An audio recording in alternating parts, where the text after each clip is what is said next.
Estas férias leve o observador no bolso. Na praia, no campo ou entre viagens, acompanhe toda a atualidade sem limites.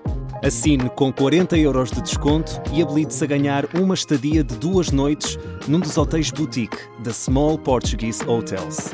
Este verão, desligue da rotina, não da informação. Assine em observador.pt.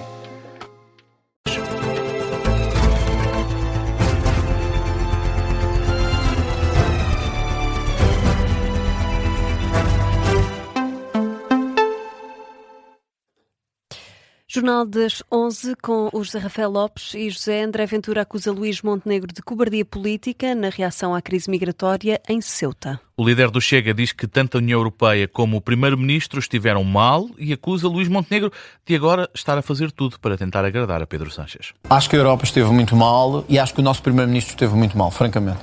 Mais uma vez por cobardia política. Mostra-se que não é um Primeiro-Ministro com força, com capacidade de decisão, para agradar aos espanhóis. Vem dizer, não, isto não se justifica ainda, etc. Itália, a primeira-ministra Giorgia Meloni, que não faz fronteira com Espanha, veio imediatamente dizer que quem trata assim as fronteiras não merece estar no espaço Schengen e que Itália não se vai sujeitar a risco. Itália tem uma história... A Espanha. As críticas de André Ventura a Luís Montenegro sobre a crise migratória de Ceuta. O presidente do Chega levantou ainda novas suspeitas sobre Luís Neves. Diz que pode ter sido o então diretor nacional da Polícia Judiciária a enviar a António Costa a PEN com os dados de espiões encontrada no gabinete de Vítor Scária e sugere que o caso pode ter estado na origem do afastamento da PJ da Operação Influencer. Acha que é essa a única explicação? Não pode haver outra explicação para não ter envolvido a Polícia Judiciária? Eu junto isso ao que sei agora. À PEN que António Costa tinha com os nomes dos espiões e de inspectores e etc. Mas como é que isso está relacionado aqui? E eu começo a achar... Onde é que a PEN está relacionada com porque Luís é a informação que foi dada ao Primeiro-Ministro por alguém que sabemos que era muito próximo dele, que era Luís Neves. E, portanto, toda a gente sabe... Mas tem provas de que foi Luís Neves que deu essa Não PEN? tem provas, mas acho que deve ser investigado. Por isso é que há uma CPI, porque hoje há elementos muito sérios que estão à nossa frente que mostram que Luís Neves se deixou levar por cumplicidades políticas na gestão de uma instituição que tem que estar acima de toda a suspeita. André Ventura, em entrevista ao canal News Now, onde ainda foi questionado sobre o Orçamento do Estado, o líder do Chega diz que ainda é cedo para pensar nessa temática.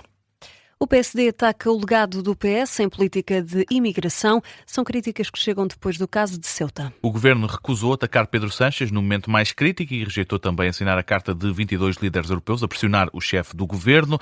Agora a narrativa mudou, com o PSD a deixar críticas às ações de Pedro Sánchez e também ao legado do PS durante os governos de António Costa no que diz respeito à imigração. Hugo Soares puxa dos galões e diz que é o momento de criticar as posições do PS sobre a imigração. Provoca-nos a reflexão de que como andou bem o nosso governo em regular a sério, com responsabilidade, a imigração em Portugal. Durante 8 anos, o governo do Partido Socialista fechou os olhos a uma grave crise migratória que estava a acontecer em Portugal. Nós sentimos isso na pressão que houve na habitação, no Serviço Nacional de Saúde, na educação. Hoje está demonstrado que foi cerca de mais de 1,5 milhão de pessoas que entraram em Portugal sem regra. Isso não pode voltar a acontecer. Este legado do Partido Socialista que nós voltamos a denunciar e que condenamos efetivamente foi por nós resolvido. Chama-se regular a imigração com responsabilidade, segurança e humanismo. Hugo Soares, depois de, ao final da manhã, Luís Montenegro ter criticado, sem nomear Pedro Sánchez, quem não consegue regular os fluxos migratórios, já Luís Neves tinha emitido um comunicado a alertar para as políticas nacionais que podem ter impacto noutros Estados-membros da União Europeia e a pedir que se evitem medidas que funcionem como fator de atração. A Ministra da Saúde admitiu hoje cobrar uma taxa a quem recusar uma vaga na Rede Nacional de Cuidados Continuados, mas, José, há cerca de 3.000 pessoas à espera de uma vaga. Um número que aumentou quase 60% face ao final do ano passado. O objetivo do Ministério da Saúde é evitar que os doentes com alta clínica continuem internados no Serviço Nacional de Saúde quando existe uma alternativa disponível. A taxa poderá aplicar-se quando houver vaga numa rede de lares a menos de 90 minutos de distância. Os representantes das unidades de cuidados continuados e administradores hospitalares dizem que por si só a medida não resolve o problema e defendem que é preciso criar mais vagas. Nos últimos 2 anos a capacidade de resposta aumentou, é certo, ainda assim não chega para responder à procura e há utentes que continuam à espera de uma vaga durante meses. Este é um artigo que faz manchete esta hora em observador.pt, é assinado pelo jornalista Tiago Queiro. As candidaturas ao ensino superior na primeira fase já ultrapassaram o número registado no ano passado. Foram submetidas mais de 51 mil candidaturas, são mais 1.800 face ao mesmo período do ano passado, sendo que os alunos têm até quinta-feira para concorrer ao ensino superior devido às falhas na correção dos exames. Os dados foram disponibilizados pela Direção-Geral do Ensino Superior. Esta subida no número de candidatos vem contrariar a expectativa do primeiro dia do concurso deste ano, quando apenas 304 alunos tinham apresentado candidatura, muito abaixo dos 10 mil que o tinham feito no primeiro dia do concurso, no ano passado. Em Ceuta foi revisto em alta o número de mortos na sequência da crise migratória.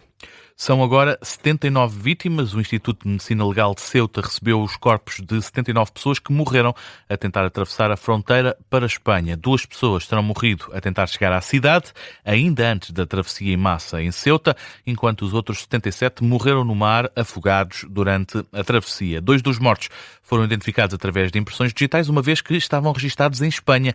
É o que diz o comunicado do Instituto de Medicina Legal de Ceuta. O Qatar diz que estão em vigor esforços para tentar reduzir as tensões entre Estados Unidos e Irão. Que continuam à procura de um acordo para terminar as hostilidades no Médio Oriente. O emir do Qatar falou ao telefone com Donald Trump sobre os recentes acontecimentos na região, com esse objetivo de colocar água na fervura. Durante a chamada, o presidente dos Estados Unidos terá elogiado o papel do Qatar em apoiar os esforços diplomáticos e facilitar o diálogo, mas não abordou a possibilidade de um entendimento ficar fechado esta quarta-feira. Perante esta situação, o investigador de História Militar, Pedro Nascimento, diz que quer o Irão, quer os Estados Unidos estão à procura de um entendimento, mas não querem deixar passar a ideia de que estão a ceder perante o adversário. Eu creio que nenhum dos dois quer assumir uma negociação direta. E isto acontece porque, na geopolítica, a percepção é muitas vezes tão importante como a realidade. Ambos querem um entendimento para reduzir a tensão no estreito, mas nenhum quer transmitir a ideia de que foi obrigado a sentar-se à mesa pelo outro. Por isso, a diplomacia está a avançar, pelo que parece, mas a narrativa continua a ser uma arma de guerra. Pedro Nascimento, no Gabinete de Guerra, o investigador de História Militar, destaca ainda a ação dos Houthis junto da Arábia Saudita, diz que alarga o conflito a mais regiões. Vamos agora às notícias de âmbito local. Começamos em Lisboa. O trânsito vai estar com constrangimentos até quinta-feira, devido à volta a Portugal em bicicleta, que começa amanhã. O estacionamento no arruamento Largo da Praça do Império e no Parque dos Pinheiros está interdito.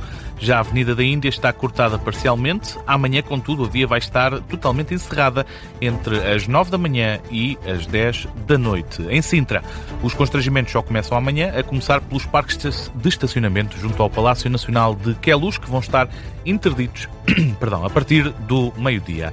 Em Santarém estão a ser demolidas as construções ilegais junto à Estrada da Carreira de Tiro. Segundo o jornal O Mirante, as famílias que ali viviam arranjaram alternativas de habitação. Os terrenos foram negociados com investidores da área do imobiliário para a construção de habitação como resposta à procura que a cidade está a ter.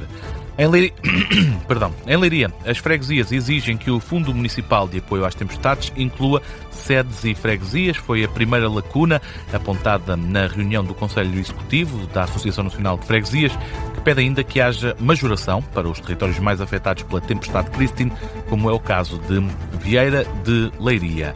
Em Ovar, as praias vão sofrer alterações. O Governo aprovou as novas regras preparadas pela Agência Portuguesa do Ambiente. Entre as principais novidades está a reclassificação das praias, como a Velha dos Pescadores de Esmoriz, Cortegaça e também a praia de Santa Marinha e do Furadouro Azul. Foi ainda atualizado o regulamento de gestão das praias marítimas e os planos de intervenção nas praias. Para a Ministra do Ambiente, esta atualização permite, de forma mais eficaz, combater os riscos da erosão costeira.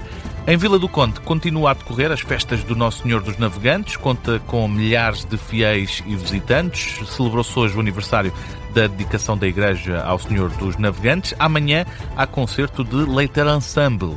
As festividades fecham na quinta-feira com o concerto de Badocha e o tradicional espetáculo de fogo de artifício. E em Almada, a Junta de Freguesia da Charneca da Caparica e de Sobreda vai receber uma conferência internacional dedicada ao canto alentejano. Vai decorrer em novembro, nos dias 27, 28 e 29 do mês. A iniciativa propõe uma reflexão alargada e um debate sobre as novas realidades e a salvaguarda do canto alentejano, considerado Património Cultural da Unesco desde 2014.